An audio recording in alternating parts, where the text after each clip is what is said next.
우리 함께 신앙 고백하겠습니다. 주는 그리스도시요 살아계신 하나님의 아들이십니다.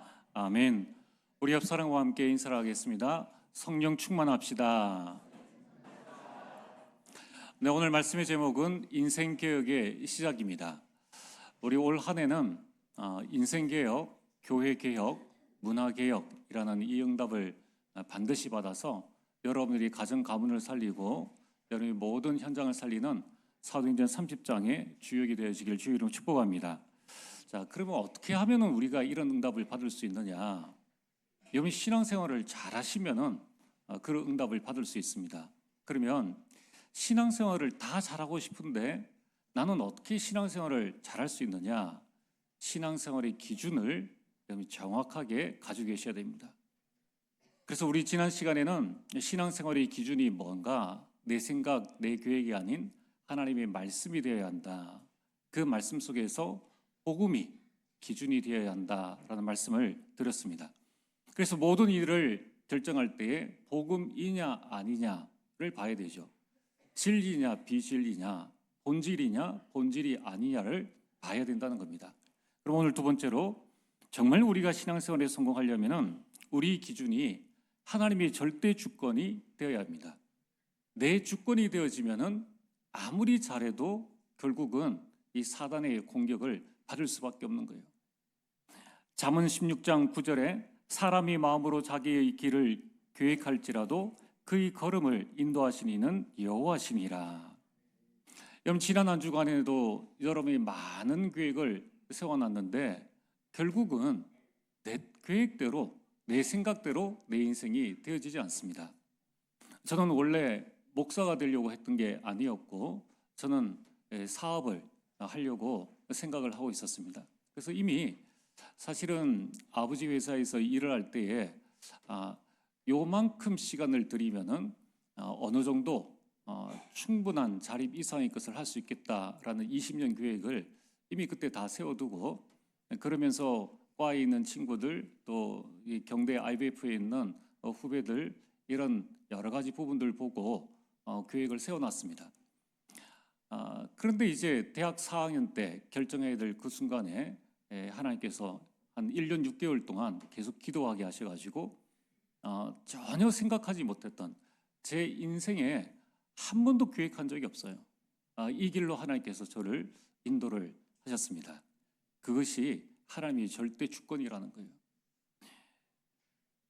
여러분 천지 만물을 누가 창조하셨느냐? 하나님께서 하나님의 주권대로 천지 만물을 창조하셨습니다. 태양계를 만드시고 수성과 금성과 지구와 화성과 목성과 모든 것들, 그러면서 지구 안에 모든 자연의 생물과 나무와 식물과 산과 강, 모든 것들을 하나님께서 주권대로 만드신 거예요.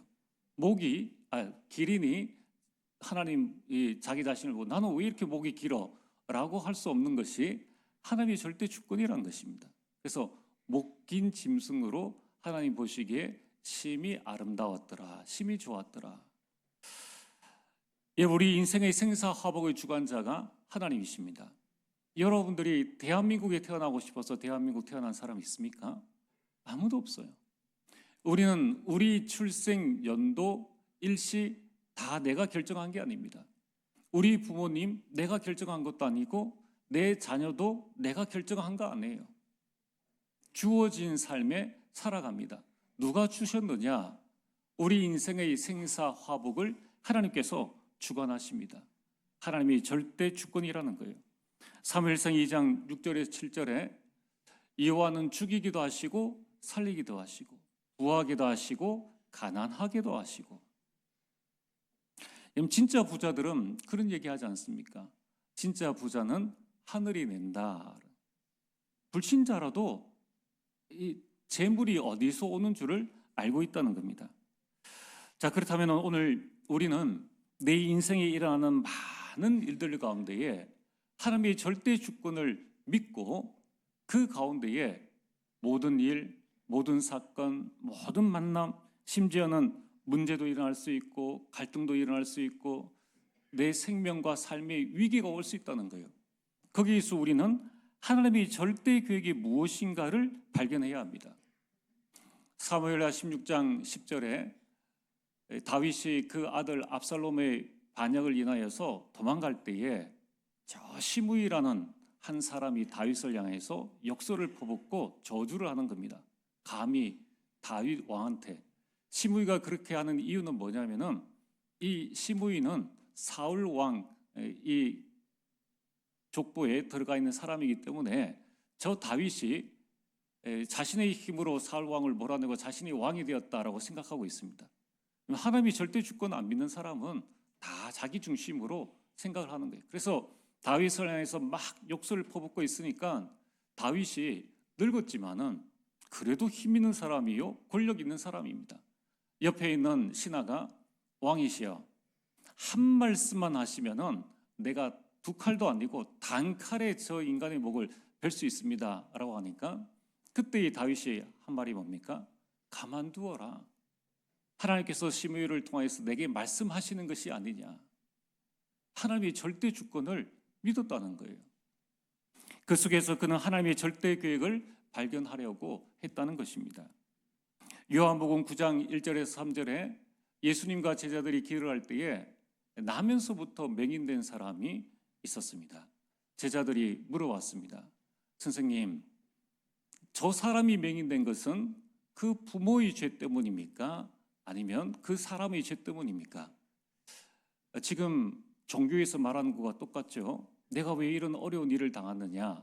조상의 업보 때문이다. 또는 네 과거의 전생의 업보 때문에 네가 지금 이렇게 어려움을 당하는 것이다.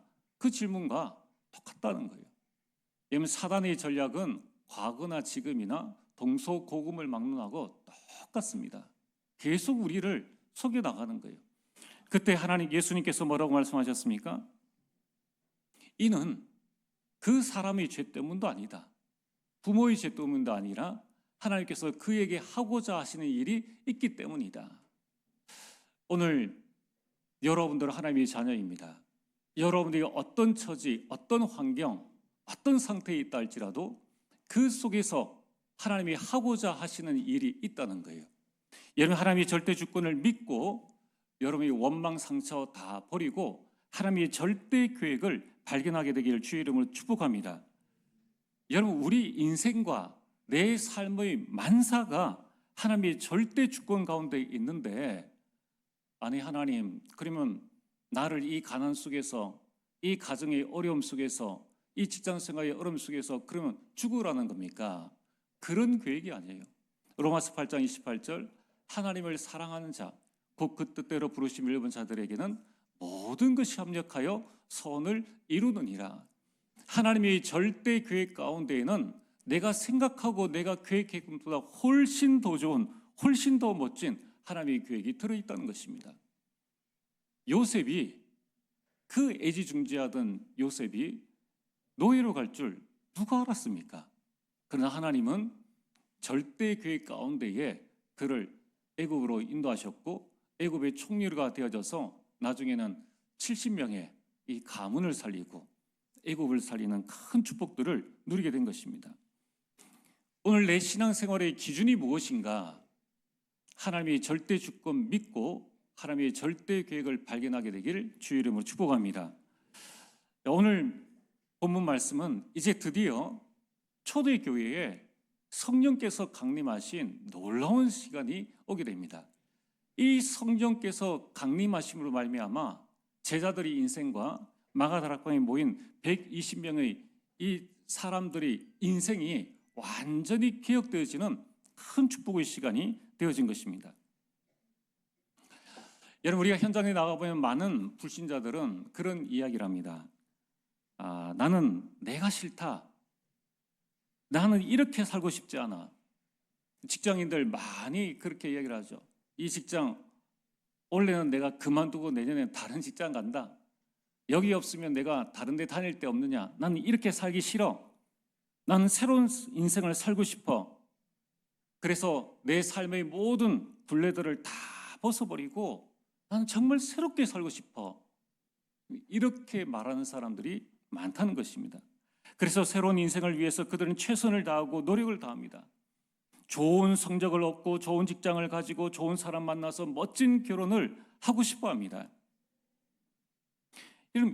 이런 일을 위해서 몸부림치면은 다소 변화는 옵니다. 그러나 내면은 그대로입니다. 그래서 몸부림친 만큼 성공은 할 수 있지만은 그냥 성공 뒤에 무너지는 사람들이 너무나 많다는 것입니다. 많은 사람들은 자신의 변하지 않는 삶과 자기 자신과 자신의 환경을 보고 어쩔 수 없구나, 이것이 나의 운명이구나 라고 운명으로 받아들입니다. 그래서 불신자들은 운명은 바꿀 수 없는 거야 라고 생각하고 그것을 그대로 받아들입니다. 여러분, 우리 인생, 그리스도의 인생은 운명을 받아들이고 사는 자가 아니라 인생의 답을 가지고 사는 사람들입니다. 자, 그렇다면은 오늘 이 자리에 계시는 우리 모든 성도님들은 예수 그리스도를 믿고 하나님의 자녀가 된 자들입니다. 하나님의 자녀가 되었는데 왜 내 인생은 그대로인가? 왜 나는 여전히 가난과 질병과 무능 속에 살아가야 되느냐? 왜 가정을 복음하지 못하고 가문을 복음하지 못하고 우리 가문을 좀 더 복음의 명문 가문, 성경에 나와 있는 대로 아브라함 가문처럼, 역사에 나와 있는 대로 요나단 에드워드 가문처럼 그렇게 만들어갈 수 없느냐? 록펠러의 가문처럼, 존 워너메이커의 가문처럼 만들어갈 수 없느냐? 그런 인생 계획을 하려면 어떻게 해야 될 것인가? 오늘 본론 첫 번째로 여러분들 근본을 바꿔야 합니다. 원래 인간은 하나님의 형상대로 창조되어졌습니다. 창세기 1장 27절에 하나님께서 자기 형상대로 사람을 창조하셨죠. 우리는 내 성격대로 살아가는 것이 아니라 우리 인생을 하나님의 형상대로 개혁해야 한다는 것입니다. 그러면서 1장 28절에 생육하고 번성하고 하늘의 새와 바다의 물고기와 땅에 움직이는 모든 생물을 다스릴 수 있는 복을 우리에게 주셨습니다. 그런데 우리 인간이 아담과 하와가 아담의 사탄에게 속아서 죄를 짓고 하나님을 떠나게 되었습니다. 결국 말씀이 기준이 안 되어지니까 이 사탄에게 속을 수밖에 없는 것입니다. 인간은 하나님을 만나야 행복합니다. 이것이 우리 인생의 절대 계획입니다. 그러나 우리는 육신을 가진 우리 인간이 하나님을 만나는 것은 절대 불가능입니다. 그래서 하나님께서 독생자를 보내주신 거예요. 성육신 하신 것입니다.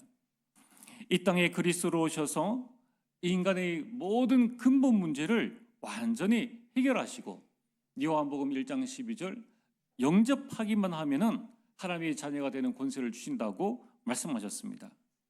이제 고린도후서 5장 17절 우리는 그리스도 예수 안에 있으면은 완전 새로운 피조물이 되어집니다.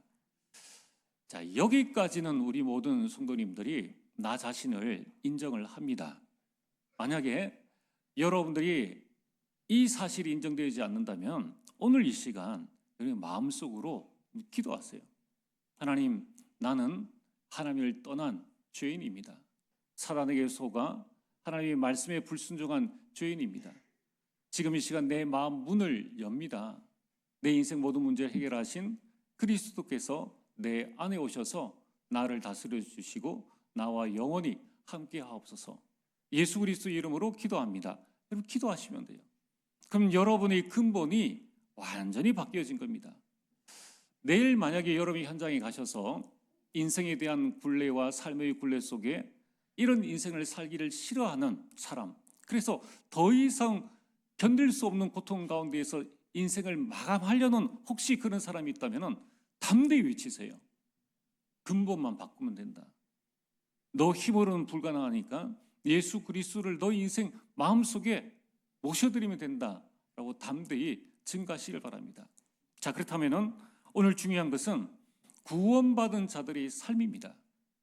왜 구원받은 우리가 직장을 변화시키지 못하고, 왜 구원받은 우리가 가정과 가문의 명문 가문을 이루지 못할까요? 왜 우리 삶은 예수 그리스도 믿기 이전과 지금과 별반 다름없는 위치 이동만 있을까요? 예전에는 제사 지내는 자리에, 지금은 예배 드리는 자리에, 그런데 내 삶의 진정한 변화는 과연 무엇인가?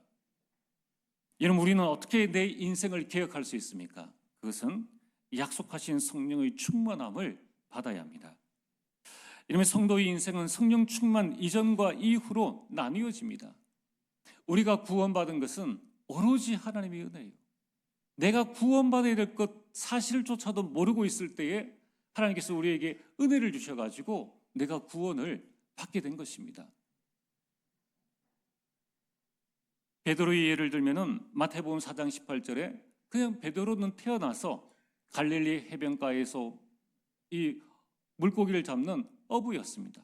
그 평범한 어부에게 예수님께서 찾아가신 거예요. 예수님 믿기 전에 베드로는 평범한 그냥 보잘것없는 어부 인생이었습니다. 그러나 그가 예수님을 만나고 난 다음에 마태복음 16장 16절 주는 그리스도시요 살아계신 하나님의 아들이십니다. 살아계신 하나님의 아들이시라는 놀라운 고백을 하게 되고 구약과 신약에 말씀하신 그 그리스도임을 고백을 했습니다. 대단한 고백이지 않습니까? 예수님께서도 깜짝 놀라셔가지고 그에게 어마어마한 축복을 주셨습니다. 그러나 그러한 이 신앙 고백을 했던 그리스도를 고백했던 베드로였지만은 마태복음 26장 69절에서 75절에 그에게 어림이 다가왔을 때 이제 예수님께서 십자가에 못 박히실 그날이 왔을 때에 예수님께서 병정들의 손에 군사들의 손에 붙잡혀서 이제 저 밤에 감옥에 갇히게 되었습니다. 베드로도 멀찌감치 가서 그 자리에 있었는데 그 주변에 있던 여종이 너도 예수의 종이 아니냐, 예수의 제자가 아니냐. 그때의 베드로는 완강히 거부를 합니다. 나는 그 사람을 절대 알지도 못하노라. 이걸 3번이나 그 자리에서 부인하게 된 것입니다.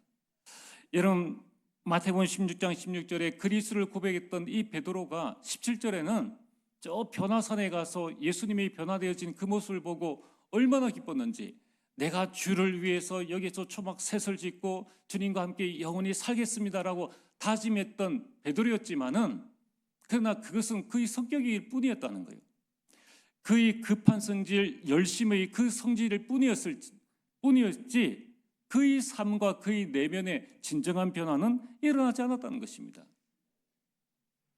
그는 예수님을 부인했습니다. 그리고 요한복음 21장 3절에 그는 예수님이 죽으시고 무덤에 장사가 되어지자 이제 물고기나 잡으러 가야 되겠다. 많은 제자들이 이 자신의 고향으로 돌아간 것처럼 그도 다시 물고기를 잡으러 갔습니다. 예수 그리스도를 그렇게 고백했는데 결론은 뭡니까? 원상복귀. 원래의 상태 그대로. 나는 예수님을 믿었는데 왜 나는 내 인생에 나의 잘못된 각인, 뿌리, 체질은 왜 바뀌어지지 않는가? 나는 왜 옛 성품 그대로를 가지고 있느냐? 남이 싫어하는 것들을 알고 내가 내 자신이 싫어하는 것도 아는데 왜 되어지지 않느냐는 거예요. 왜 우리의 인생은 주일만 지나면 또 원상복구되어져 가지고 왜 원래 상태 그대로 주일에 와서는 좀 은혜를 받는가 싶더니 이제 직장 생활할 때는 직장 생활을 하는 모습 그대로 늘 내 자신의 창세기 3장의 원래의 모습 그대로를 돌아가서 그와 불신자들과 똑같은 인생의 삶을 살아가느냐는 거예요. 그랬던 베드로가 이제 오늘 성경 사도행전 2장 1절에서 4절에 오순절 날이 이미 이르매, 그럼 이들과 전혀 상관없는 오순절 날에 2절에 급하고 강한 바람 같은 소리가 있어 그들이 앉은 온 집이 가득하며 불이 혀처럼 갈라지는 성령의 충만함을 베드로와 120명이 받게 되었다는 겁니다. 이 성령 충만을 받았던 베드로의 인생이 어떻게 되어집니까? 베드로는 다른 한 것도 없어요. 그냥 언약 붙잡고 나가서 복음 전하기 힘드니까 마가 다락방에서 그냥 기도하고 있었을 뿐입니다. 그런데 어느 날 성령께서 4절 말씀처럼 성령의 충만함을 받고 그 다음에 베드로는 사도행전 3장 1절에서 10절에 저 예루살렘 성전에 미문 앞에 앉아있는 안전병이를 향하여서 나사렛 예수 그리스도의 이름으로 일어나 걸어라. 그럼 과연 이게 가능하겠습니까? 안 될 걸 뻔히 알면서 그 당시에 그 많은 제사장과 대제사장들과 많은 사람들이 일으키지 못한 그 안전병이를 향해서 그는 담대히 예수 그리스도의 이름으로 일어나 걸어라 라는 이 새로운 인생을 살게 된 것입니다. 그뿐만 아니라 그는 사도행전 4장 8절에서 12절에 안전병해를 일으킨 이 일로 말미암아 종교재판 법정 앞에 서게 되었습니다. 가장 무서운 법정이지 않습니까? 예수를 말하지 말라고 했는데 네가 왜 예수를 말을 했느냐? 그것 때문에 지금 이 자리에 가게 되었습니다. 여종 앞에서 부인했던 그 베드로가 그 많은 자신의 학력과는 비교할 수 없는 대제사장과 바리새인과 많은 사람이 서 있는 그 앞에서 4장 12절에 그리스도 외에 구원받을 만한 다른 이름을 우리에게 주신 일이 없음이니라 라고 담대하게 증거한다는 것입니다. 여러분, 성령 충만한 베드로의 인생은 완전히 달라졌습니다. 자신의 연약함을 모두 뛰어넘는 축복된 인생을 살게 되었다는 것입니다. 여러분, 어떻게 이 일이 가능한가? 그것은 베드로가 성격이 변해서가 아닙니다. 내가 어떻게 예수님을 2번이나 배신하랴라는 베드로의 결단 때문에 되어진 것이 아닙니다. 그것은 바로 성령의 도우심 때문이라는 것입니다.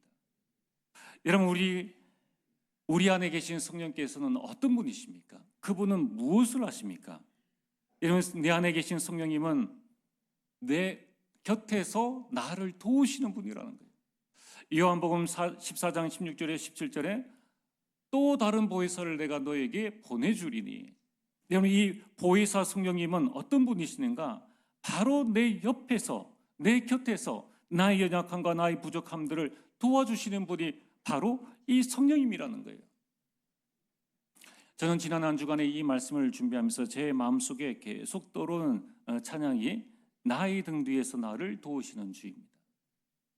나의 등 뒤에서 나를 도우시는 주, 나의 인생길에서 지치고 고나여 매일처럼 주저앉고 싶을 때 나를 밀어주시네. 나의 뒤에서, 내 곁에서 나를 계속 밀어주시는 거예요. 인생길에 내게 다가온 많은 문제를 나는 감당할 수 없는데, 나는 그것을 넘어설 수 없는데, 내 곁에서, 나의 등 뒤에서 하나님께서 나를 밀어주시는 거예요. 일어나 걸어라, 내가 새 힘을 주리니. 일어나 너 걸어라, 내 너를 도우리. 여러분, 지나간 우리 인생을 한번 잘 살펴보세요. 내가 어떻게 이 어려움을 넘어설 수 있었는가? 여러분, 사실 우리가 세상 살아가면서 겪는 많은 일들은 이미 불신자들도 다 겪고 있는 일입니다. 그런데 어떻게 어떤 사람은 똑같은 문제 가운데 절망과 좌절 속에 그 멸망의 길을 걸어갔는데 어떻게 나는 예수 그리스도를 믿고 오늘 이 자리에 오게 되었습니까? 내 힘과 내 능력과 내 의지로 이 일이 가능했겠습니까? 내가 연약하여 쓰러질 때마다, 내가 인생을 포기하고 모든 것을 그만두고 싶을 때에 하나님께서 우리에게, 내 곁에 계신 성령께서 나를 이끌어 주시고 나를 도와주시는 겁니다. 앞으로도 성령께서는 계속 여러분들 곁에서 여러분들을 도우십니다. 여러분, 성령께서는 어떻게 여러분들을 도우십니까? 사도행전 1장 8절, 권능을 주신다는 거예요. 누가복음 24장 49절에 하나님은 위에서 주시는 능력을 주신다는 겁니다. 여러분들, 이 12 제자들과 120명이 어떤 사람들입니까? 이들은 죽은 자를 일으키신 예수님을 본 사람들입니다. 물 위를 걸으신 예수님을 본 자들입니다. 그러나 그 많은 능력과 그 많은 일들을 봄에도 불구하고 그들이 인생의 절대 변화는, 절대 개혁은 일어나지 않았다는 것입니다.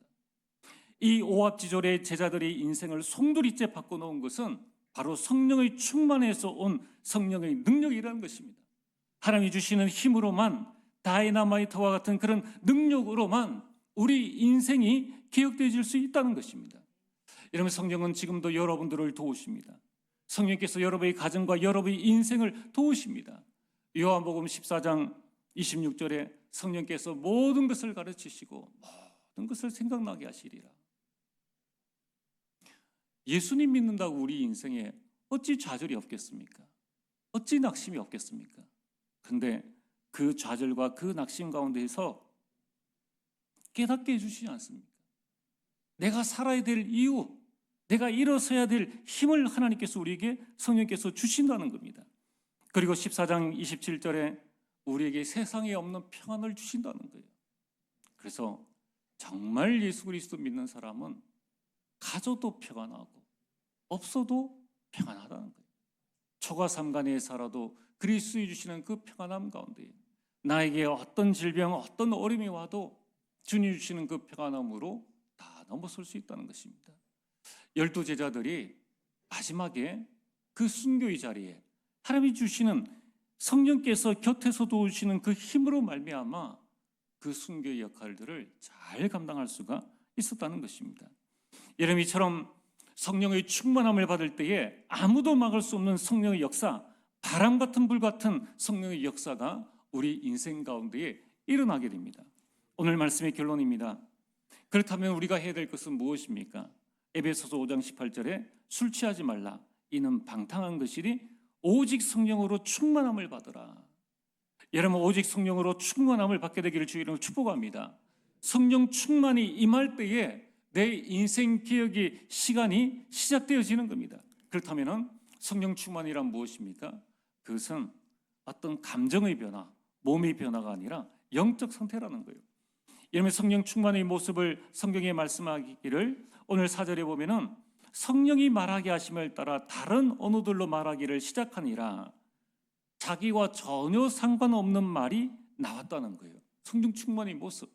여러분, 성령 충만할 때에 나의 모든 체질과 상관없는 하나님의 그 체질, 하나님의 형상대로의 체질이 나오게 된다는 거예요. 불평이 사라지고 감사가 나오게 됩니다. 누가 나를 향하여서 욕을 할 때에 그 속에서 하나님의 계획을 깨닫게 되는 그런 나와 상관없는 그 모습들이 나오게 되는 겁니다. 여러분, 성령 충만한 제자들을 본 다른 사람들의 반응은 어떠합니까? 두 가지를 말씀합니다. 7절과 8절에 이렇게 말씀합니다. 다 놀라 신기하게 여기며 놀랐다는 거예요. 여러분, 내가 성령 충만할 때에 누가 합니까? 옆에 있는 사람이 보고 알아요. 그게 성령 충만입니다. 똑같은 신앙생활 하는데 옆에 있는 동료가 나는 힘들었는데 쟤는 왜 저럴까? 정말 신기하고 놀랍구나. 내적인 그 영적 충만이 상태가 다른 사람에게 보여줄 때는 저 사람 정말 신기하고 놀랍다. 그러면서 오늘 12절에 이 어찌된 일이냐? 야, 너 어떻게 해서 그렇게 어려운 가운데 그 일을 할 수 있어? 그래서 13절에는 저 사람들이 새 술에 취한 것이 아니냐, 마치 술 취한 사람과 같다. 여러분, 성령 충만은 한마디로 갈라디아서 2장 20절입니다. 나의 모든 의지, 나의 모든 계획, 나의 모든 것들이 다 죽고 내 안에 그리스도에서 충만한 모습, 복음으로 충만하고 말씀으로 충만하고 기도로 충만한 상태, 내 것이 완전히 사라진 상태. 술 취한 사람이 내 것이 있습니까? 술 취한 사람이 정신 똑바로 차리고 말을 합니까? 횡설수설하죠. 이리 갔다 저리 갔다. 술 기운에 자기 몸을 가누질 못하고 자기 생각을 차리지 못하고 그렇게 살아가는 것이 술 취한 자의 모습인데, 믿지 않는 자들이 보니까 야, 저 사람들, 성령 충만한 저 사람들이 술 취한 사람과 같다. 완전히 무언가 새로운 것이구나. 오늘 이 성령의 충만함을 받으면 어떤 상태가 되십니까?